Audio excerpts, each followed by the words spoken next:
Understanding self-doubt. First of all, it's a learned behavior. It's a learned behavior. You don't come out of the womb doubting yourself. In fact, if you look at any kid, I'm sure somebody's done a study at how many times kids actually fall down before they are able to stand up, right? They just keep going, keep going, keep going. We teach them to doubt themselves. You were taught to doubt yourself. You were. Whether it was from school or from parents or from siblings or bullies or whatever, you were taught to doubt yourself. You were happily going through life, and then you started to worry about what people thought, or you had somebody that was hypercritical, and then you realized, ooh, I got to gut check myself. You know, our son, we had an experience with our son where he went to camp, and there was a bully. It was a disastrous situation, but I'm not going to go there, but because you don't want to hear that sob story of mine. But he was bullied for 3 weeks straight. And the kid that I dropped off, who was exuberant and full of life, the kid that I got handed back after 3 weeks was like a shell of a human being. And what he said is that, you know, he got picked on all day long. It started out as like the butt of the joke and, you know, kind of making fun of him, and then it's a pile on in terms of that, and then they started screwing around with his stuff. And what he internalized is, I can't be myself.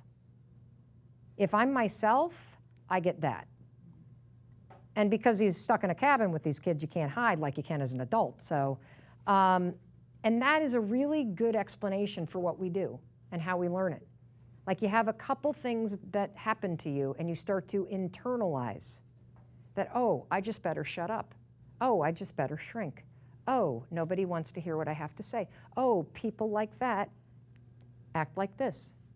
And so you learn this. And when you repeat any behavior, it becomes a habit. Let me show you what happens. So remember, we're going to continue to build here. We started by talking about how you can't control the feelings that might rise up, right? You can't control, like if I call on you and you have the quick nerves, you can't control that. It's totally natural. You can't control what's going to necessarily happen in your life and business. So you're going to have feelings that rise up. These feelings trigger you to think. That's an action.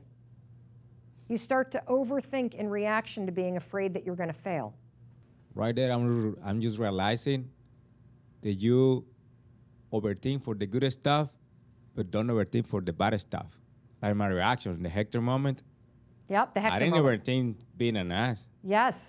I just did it. Yes. And when it's good stuff, it's when I overthink. Uh-huh. Because you doubt yourself. Yeah. You're getting triggered by the fear and by the doubt. This is an action. I want you to understand self-doubt is not a feeling. It is the actions that you take in response to these whole array of normal feelings that we have. It impacts how much you sell or whether or not you sell. It impacts how you talk to people. It impacts whether or not you put your work out there. It impacts what you price things at. And so what happens is, as you overthink, then you start to doubt yourself, and now you're stuck in this loop. And when I explain the science of habit loops and how they get encoded in your brain, this is going to make so much sense and be so liberating. Because this is the trap that we're all in. You get triggered by your feelings, and then you choose an action that keeps you trapped and keeps you trapped in self-doubt. If you're nervous, same thing happens, doesn't it? If you're feeling unsure, the same thing happens. If you feel like a fake, the same thing happens. All triggered by these feelings that are perfectly normal. If you feel overwhelmed, you start to overthink. If you feel the fear, you're afraid of getting rejected. Maybe you had a horrible breakup. Maybe you lost somebody that you love, and now you're terrified of rejection. The second that you sense it's coming, start overthinking. And here's the good news. Any behavior that you repeat, and you repeat that stuff all the time, so do I, it's a habit, and we can change it.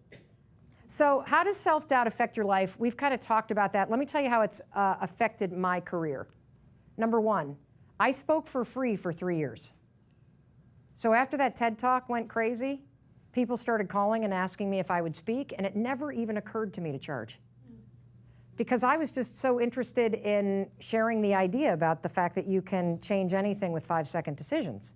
And I was so busy researching the science, because I had so many people writing me, that I thought this is a great opportunity to explore it with a live audience and learn more and see how people are using it. And so I had this experience, and you guys are going to love this. I think every one of you is going to relate to it. So I had, at the time, I just started with CNN, and Mandy and I had launched our first company, which was a little content aggregator. It was like a BuzzFeed for moms, which we've eventually sold. But what happened is I gave a talk, And it was at a huge like women's conference. I think there were 10,000 women that attended this. Was it in Pennsylvania? I don't remember, or Texas, somewhere like that. So there were these main speakers. So Hillary Clinton was a main speaker, and this incredible principal from Philadelphia was a main speaker, and the Nobel Prize winner was a main speaker in the big room with 10,000 people. And then I was one of the speakers, and I'll never forget this because I had the biggest breakout room of my life to date. It was 2,000 people. So I go, I give the speech, it goes totally fine. I leave, I'm sitting at the train station to catch a train home from Philadelphia to Boston, and a woman comes up to me. And she walks up to me and she goes, oh, you're MelRobbins, right? And I said, yeah. She said, I was in your session. She said, it was fantastic. And then she goes, you know, I was a speaker too. I was on a panel in the morning. And she says, can I ask you a question? And I said, sure. And she says, did you get your check yet? And I said, check? You got paid for that? And she says, you didn't?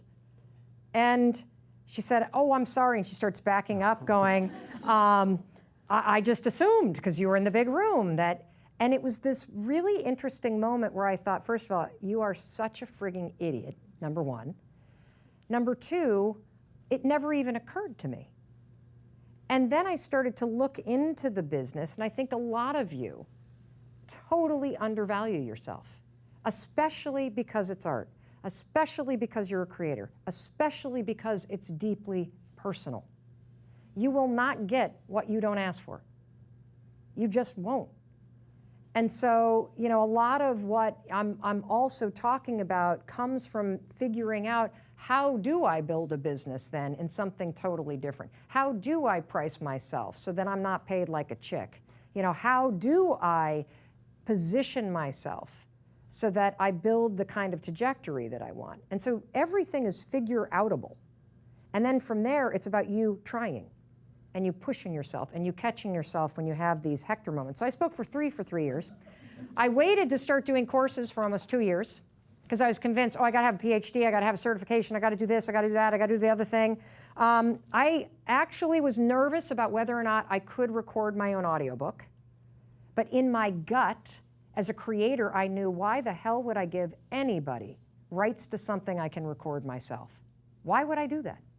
If you're thinking about doing a book, number one, sever all audio rights from any deals that you do. That's number one. And number two, record it yourself. Seriously, you can upload it to Amazon through ACX and get 40% of the royalties yourself. The world has changed so much that it's also so cool that you're here, because this next chapter is also about you taking control and being smart about the decisions you're making as business people. You know, I have been actively talking myself out of doing live events. Actively. You're not ready. Nobody will show up. What, are you crazy? Where would you have it? What the hell would you talk about? Live events? What? How many of you are talking yourself out of stuff right now? Yes, absolutely. That is how self-doubt impacts your life.